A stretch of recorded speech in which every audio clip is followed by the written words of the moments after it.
Szeretném hangsúlyozni, hogy az alábbi történet kitalált, és semmiképpen sem áll szándékomban megsérteni vagy diszkriminálni a bármilyen nemzetiségű vagy kulturális hátterű embereket.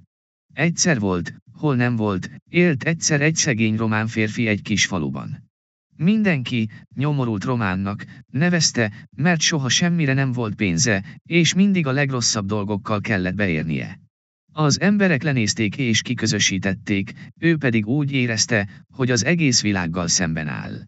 De a nyomorult román nem adta fel. Éjjel-nappal keményen dolgozott, hogy változtasson a helyzetén. Megtanult földet művelni, és újabb földeket bérelt. Minden fillérjét a földművelésbe fektette, és végül nagyobb és termékenyebb földeket tudott megművelni. Az emberek ekkor lassan elkezdtek megváltozni. Látták, hogy a szegény román keményen dolgozik, és tisztelték őt, amiért elszántsága és kitartása ellenére sem adta fel. Végül a nyomorult románból gazdag és sikeres ember lett, és az emberek tisztelték őt kemény munkájáért és kitartásáért.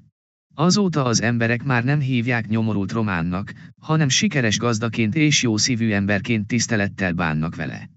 A történet tanulsága, hogy az élet nehéz lehet, de ha keményen dolgozol, elszántsággal és kitartással bármit elérhetsz.